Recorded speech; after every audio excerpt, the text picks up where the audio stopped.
మే 23. వారును మనయందు ఏకమై ఉండవలెనని వారి కొరకు మాత్రము నేను ప్రార్థించుటలేదు. వారి వాక్యము వలన నాయందు విశ్వాసముంచు వారందరూ ఏకమై ఉండవలెనని వారి కొరకును ప్రార్థించుచున్నాను. యోహాను సువార్త 17వ అధ్యాయం 21వ వచనం.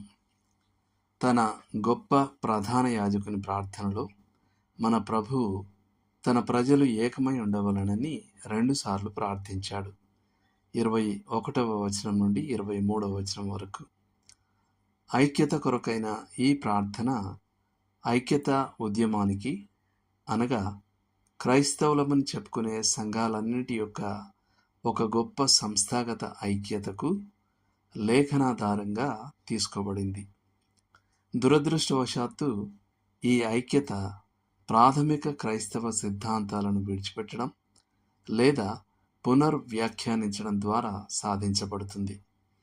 మాల్కమ్ మగరిడ్జ్ రాసినట్లుగా, మన కాలంలోని గొప్ప విచిత్రాలలో ఒకటి ఐక్యత సాధించడానికి ఏమీ లేనప్పుడే ఐక్యతా ఉద్యమం విజయం సాధించడం.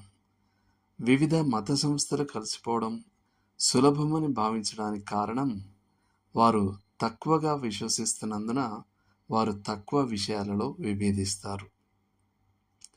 యోహాను సువార్త 17వ అధ్యాయంలో ప్రభు అయిన యేసు ప్రార్థించిన ఐక్యత ఇదేనా?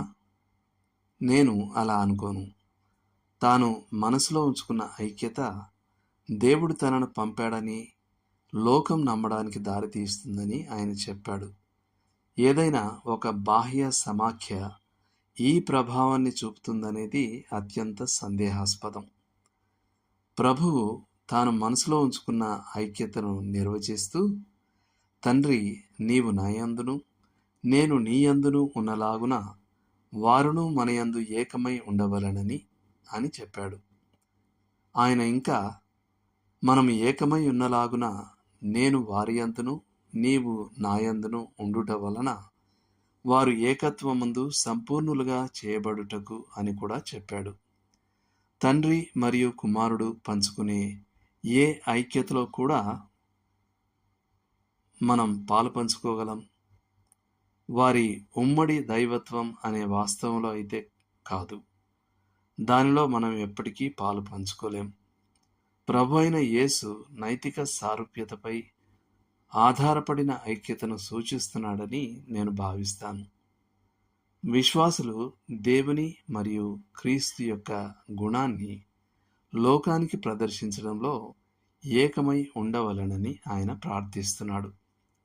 దీని అర్థం నీతి, పరిశుద్ధత, కృప, ప్రేమ, పవిత్రత, దీర్ఘశాంతము, ఆశా నిగ్రహము, సాత్వికము, ఆనందం మరియు ఉదారతతో కూడిన జీవితాలు.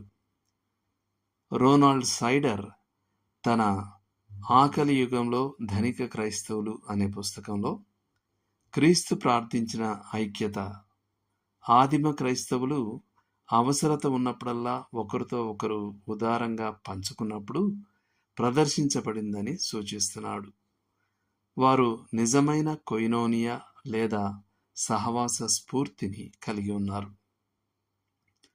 యేసు అనుచరుల ప్రేమపూర్వక ఐక్యత ఎంతగానో ఆకర్షణీయంగా ఉండి, ఆయన తండ్రి నుండి వచ్చాడని లోకాన్ని ఒప్పించాలన్న ఆయన ప్రార్థనకు జవాబు లభించింది, కనీసం ఒక్కసారైనా.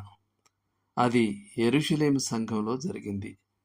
వారి సమిష్టి జీవితం యొక్క అసాధారణమైన నాణ్యత అపోస్తలుల బోధకు శక్తినిచ్చింది.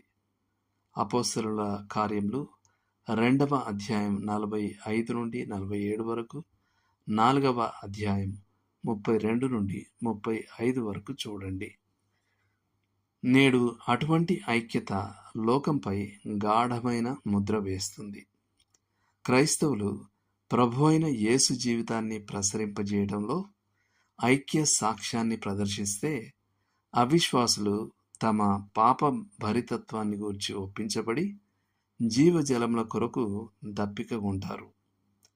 నేటి విషాదం ఏమిటంటే, చాలామంది క్రైస్తవులు వారి లోక సంబంధమైన పొరుగువారి నుండి గుర్తించలేనంతగా ఉన్నారు.